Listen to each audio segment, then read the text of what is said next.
For all of tonight's recipes, go to 9msn.com.au/homecooked. And for more of Julie's sumptuous meals, pick up a copy of the Australian Women's Weekly. Hi, I'm here with wonderful Aussie actor Goodwin and he's going to be my little sous chef this afternoon. Yes. Because we're going to make a lovely chicken noodle soup. Ooh, yum. You like soup? I do like soups. I like to make pumpkin soup.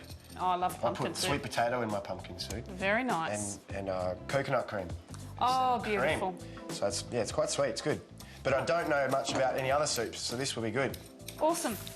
In our soup, we're using lots of delicious fresh ingredients like carrot, onions, garlic, celery, risotto pasta, and thigh chicken. So while you dice up those, I'm just going to put some chicken into a big pot.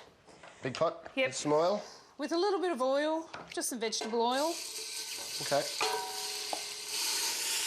This soup I love because it's just a real winter warmer. It's not a thin broth, it's a nice thick, rich, sort of like chicken and gravy almost. Yeah. Is there any kind of chicken, like thigh or breast, or does it matter what type of chicken you use? Yeah, I definitely use thigh chicken for this because if you use breast chicken, it'll dry out because you're going to simmer it for about 20 minutes. Okay. And if you slice up breast chicken and simmer it for that long, it would dry out. It'd be really unpleasant. Sure. And thigh chicken's just got that little bit of fat to it, a little bit of flavour. I'll get you to throw me over those onions. Onions? These are some that I prepared earlier. They are. He did very well. Do you want to chop me a couple of those, please? Just nice and fine. Oh, not like that? Oh, that's fine. That's a nice way to start the chop. I'll throw this carrot into the pot. Just 2 cloves? Yeah, 2 cloves is fine for this. Is that enough? Awesome. That's heaps. You want to throw that in the pot? Yeah.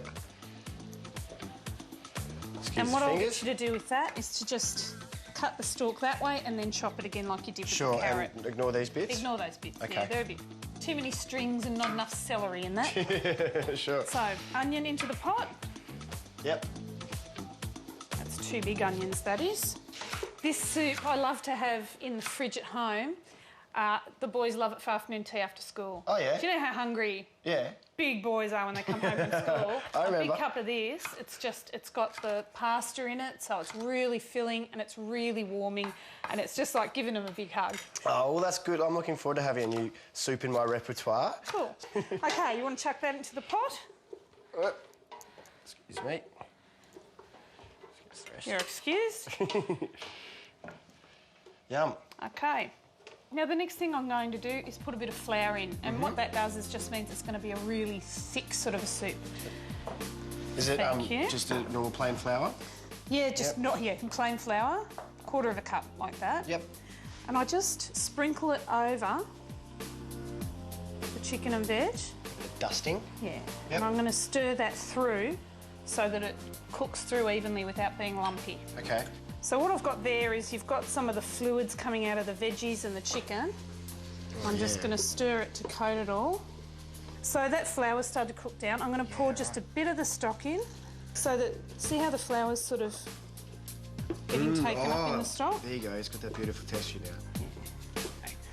And the flour's all mixed in there with no lumps, so I'll just add the rest. And then all I do with that is let that simmer for about 10 minutes. Then I'm going to add in the pasta and let it simmer for another 10 minutes and we're done. Any particular type of pasta you like? I like to use the risotto pasta because it's really little and it doesn't take very long to cook. I thought this was rice. No, that's risotto. So cool. That's pasta. Yeah, right.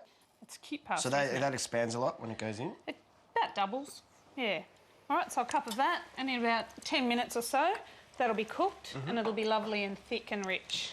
Beautiful. And that just soaks up all the stock as well and gets a little flavour in it, or? It does soak up quite a bit of the stock, and in fact, if you want to reheat this soup tomorrow, you might want to have some stock on hand to add to it, because as it sits, the risotto absorbs more of the liquid. The chicken soup's what you give people when they're sick, isn't it? It's like a common, you know... It is. Healing meal. It is. Why is that?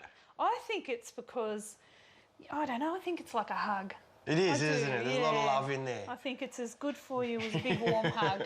Julie's chicken soup with a dash of love. A big warm hug. Oh. It smells good. So let's have a taste of that. Oh, yeah. Let's put some salt and pepper in. We'll just see how the broth tastes. It's hot. You don't say. You can really taste the love in there. Tastes like chicken. That's delicious.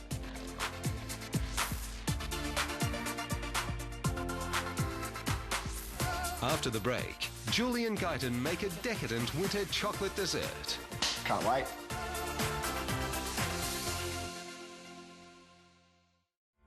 Next time, cooking with the kids made easy.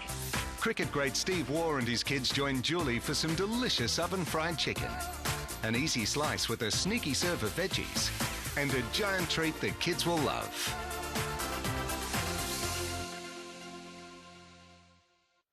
Welcome back. It doesn't matter how filling that winter warmer comfort food is, there's always room for dessert. Especially when it's chocky. Especially when it's chocky. Yeah. So I'm going to show you my #1 winter treat. Okay? Okay.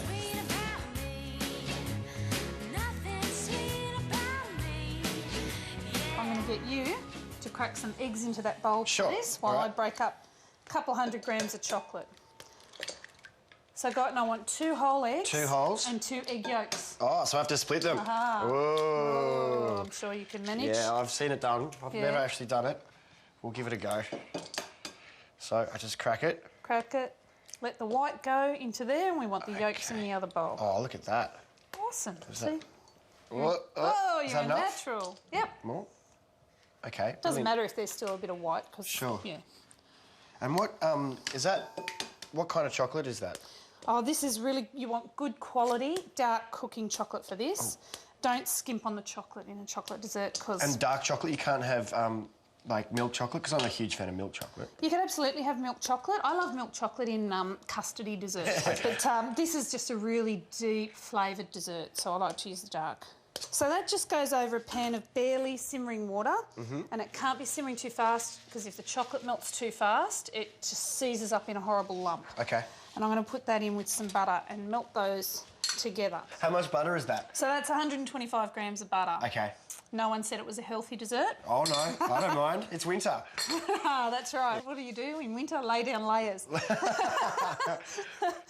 Well, you had to do that to be Carl Williams, didn't you? Oh yeah. Oh, I laid on lots of layers. Did you eat a lot of this sort of thing? I didn't actually. I did it more healthily. Oh, did you? Yeah, it's all about carbohydrates and your metabolism. Can't But that. of course, I was living in St Kilda. I went down and had all those patisseries and all those Oh. cakes. And, yeah, it was good fun. Well, let's see how this stacks up against St Kilda patisseries then. I'm going to get you to beat that sugar into those eggs with the mixer. Okay, so I pour it in. Yep, pour it in. And I want you to beat that till it's light and fluffy, and so that it makes a ribbon. When you lift it up, it lays across the surface for a moment before it sinks back in. All right. Now, I'm telling you this because I'm going to leave you to it in a second. You're leaving me? I'm leaving you. I've got to go and light the fire, because we're going to eat this by the fire. Oh, Julie. So you're going to be... Really? Hey, I'm subtle, all right? So you're going to beat that. I'm going Okay. to leave this in your care too, please. So I just keep turning it and stirring You it? just let it Okay. melt, but don't let it too long or it will seize up and be nasty. No worries. Okay. Away you All Don't forget my slippers. go. Okay. Just me and the eggs. Just beat the eggs, guys. Yeah. Stir the chocolate. Oh, the chocolate. Okay. Yeah, chocolate's good. I've never done 2 things at once. I'm a bloke. How's the fire going? I think we should swap jobs. Do you need a hand lifting those logs? I'm right. You're all right. Julie? I don't quite understand what you mean by ribbon. Ah, do you see that? Yeah. You see how that forms a ribbon and then Yeah. it sort of sinks in? Right. That's so what we're sits looking on top. for. Oh, there's the... Yep. So I'm just removing that from the heat because it's melted. See how that's beautiful and glossy? Oh, yeah. Can you smell it? I can see myself in it. I can see it inside myself as well.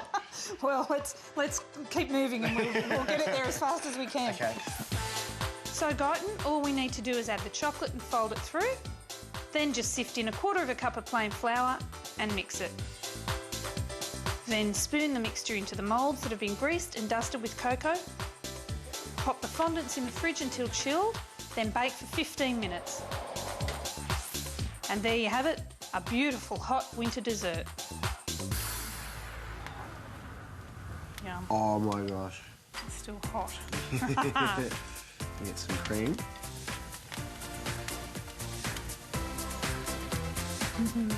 That is so good. Yum. Good thing we made 4. You can have another one. Glad are proud sponsors of Home Cooked with Julie Goodwin. You can always count on Glad.